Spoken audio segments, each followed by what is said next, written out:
Hello friends, आपके सामने दो यूनिट रेडियस की सर्कल्स हैं जिनमें खास ये है कि ये दोनों एक दूसरे के सेंटर से पास होती हैं। इनके सेंटर्स का हम कुछ नाम रख देते हैं।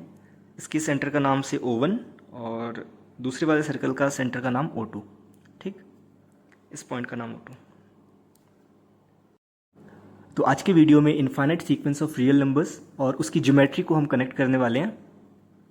जो सीक्वेंस है उसे मैं लिख लेता हूँ √1, √2, √3, √4, √5, √6 एंड सो ऑन। ठीक, अब इस सीक्वेंस को, इनफाइनाइट सीक्वेंस को हम इसके अंदर से पॉइंट आउट करेंगे, ठीक है, शो करेंगे। तो स्टार्ट करते हैं। जैसे सीक्वेंस का फर्स्ट टर्म है √1, ठीक है, तो मैं इसमें फिगर्स में नाम लिख देता हूँ A, B, C, D से E एंड F। ठीक है, इन पॉइंट्स की हमें ज़रूरत है, इसलिए सिर्फ इन्हीं का नामकरण करते हैं। तो यहाँ पर अगर आप ध्यान से देखें तो AB जो है इसकी डिस्टेंस √1 है, जो कि 1 यूनिट ही है। और AO1 अगर आप देखें क्योंकि एक स्क्वायर है और हमें पता है स्क्वायर की जो डायगोनल होता है वो साइड √2 होता है। अगर इसकी साइड A है तो ये वाली लेंथ A √2 होगी। पाइथागोरस थ्योरम का यूज़ करके हम इजीली प्रूव कर सकते हैं, राइट। तो साइड, इस स्क्वायर में साइड ये 1 यूनिट की है, तो ये distance that is AO1 √2 length की हो जाएगी, राइट। अब जो तीसरा है से दिस पॉइंट, जो दोनों सर्कल्स इंटरसेक्ट कर रहे हैं पॉइंट P पे और पॉइंट Q पे इंटरसेक्ट कर रहे हैं, तो मैं ये कह रहा हूँ PQ की डिस्टेंस √3 हो जाएगी। ठीक है, इसको हम बहुत इजीली प्रूव कर सकते हैं। जैसे अगर मैं इसी को दोबारा रफली ड्रॉ करूं या फिर PO1 O2 को ड्रॉ कर लेता हूं मैं।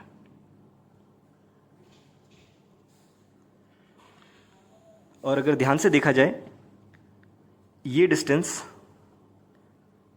इस सर्कल की रेडियस है, PO2 पिंक वाले सर्कल की रेडियस है और O1 O2 भी रेडियस है, दोनों सर्कल्स की कॉमन रेडियस। ठीक है, तो अगर तीनों रेडियस हैं और दोनों ही 1 यूनिट रेडियस की हैं, तो ये PO1 O2 एक इक्विलैटरल ट्रायंगल हो जाएगा, राइट।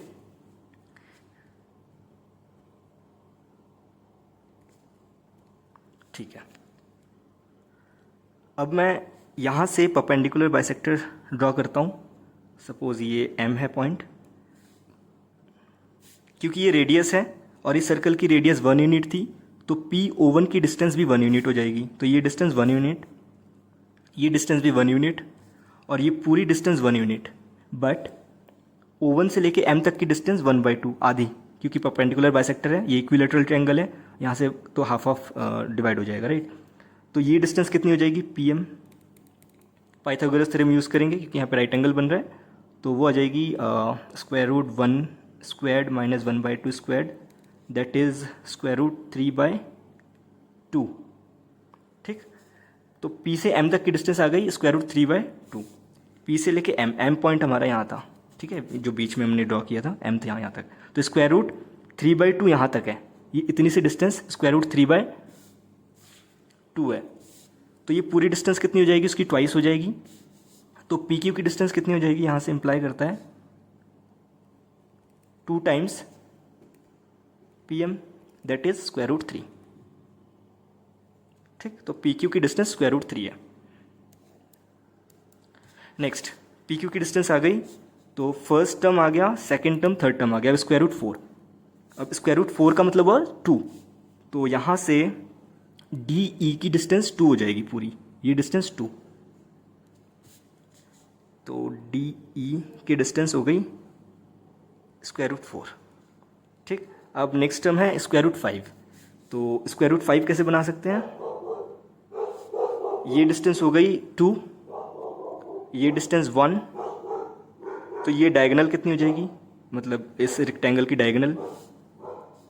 यहाँ पे दोबारा डायग्राम बना लेते हैं। This is D, this is E and say this is F।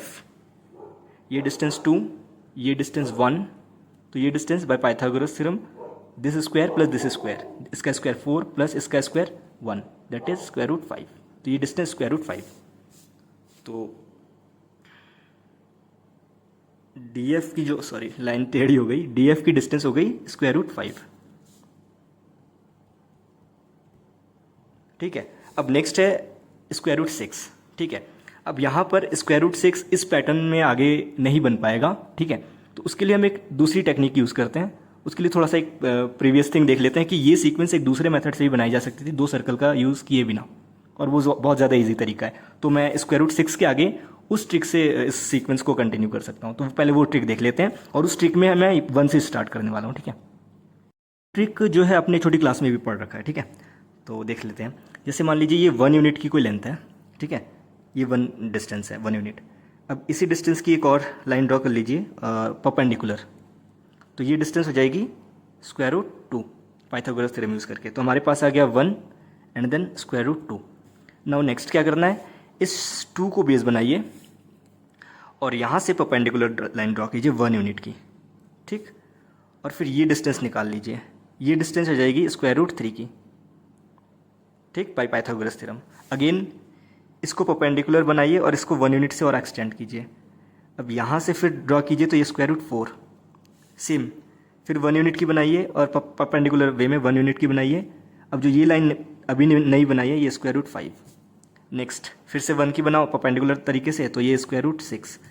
ठीक है, ऐसे करके आप आगे कंटिन्यू कर सकते हो। तो ये सीक्वेंस बन जाएगा। ठीक है, अब हम इसी टेक्निक का यूज़ उसमें करने वाले हैं। तो स्क्वायर रूट यहाँ तक आ गया था।